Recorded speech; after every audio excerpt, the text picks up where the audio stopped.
My grandfather was a very quiet man. His name was Thomas. He lived in a small, white house. The house was near a big forest. I loved to visit him in the summer. He always wore a green hat. He spent all day in his garden. He grew red tomatoes and green beans. He never talked about his past. He never talked about his young life. He just smiled and gave me apples. Last month, my grandfather passed away. He was 85 years old. My family was very sad. My mother cried for many days. We went to his house to clean the rooms.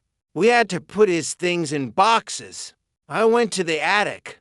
The attic was dark and very dusty. I saw many old things. There were broken chairs and old lamps. There were boxes of old clothes. I walked to the corner of the room. I saw a small wooden box. The box was under an old blanket. I moved the blanket and I touched the wood. It was cold. I opened the box slowly. Inside the box, I found a book. It was not a normal book. It was a diary. The cover was blue leather. It looked very, very old. I sat on the floor and I opened the first page. The writing was neat and small. It was my grandfather's writing.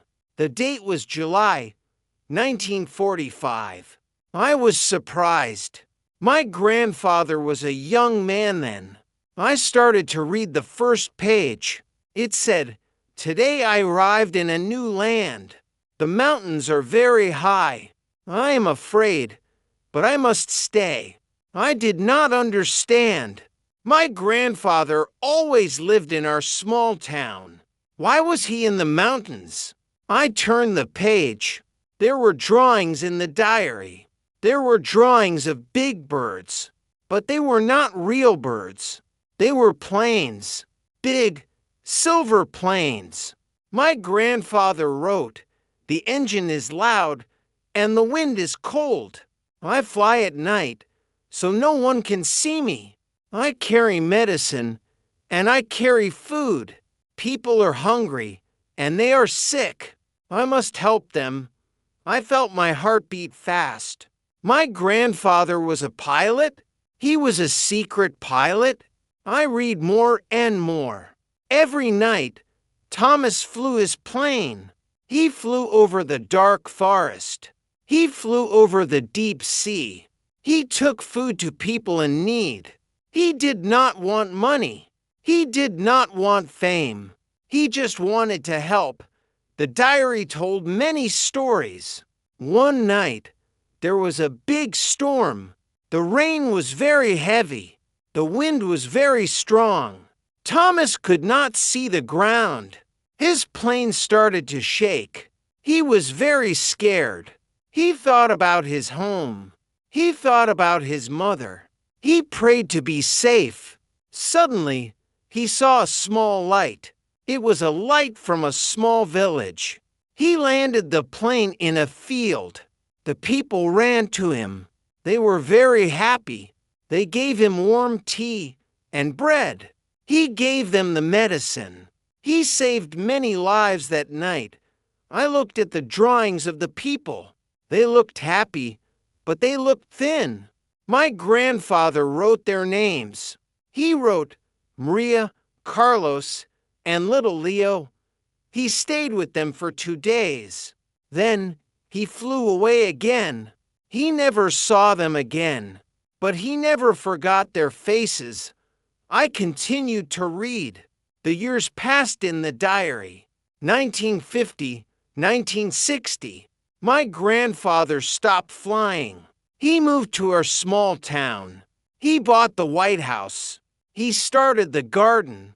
He wrote, "I want a quiet life now. I want to see things grow. I do not want to see war or sadness. I will keep my stories in this book.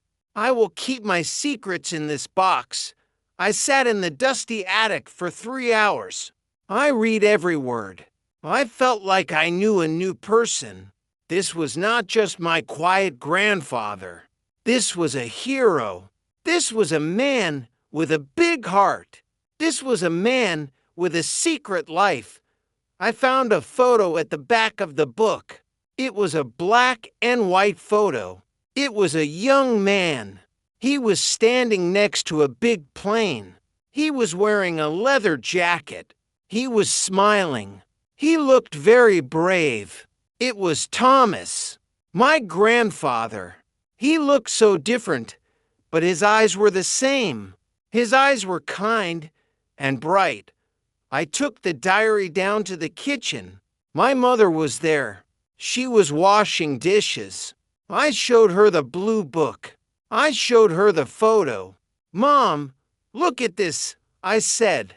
She stopped and she looked at the photo. Her eyes went wide. "Is that my father?" she asked. "Yes," I said. "He was a pilot, Mom. He saved people." My mother sat down at the table. She began to read the diary. She read about the planes and the medicine. She read about the storms and the villages. She started to cry, but she was smiling. "He never told me," she whispered.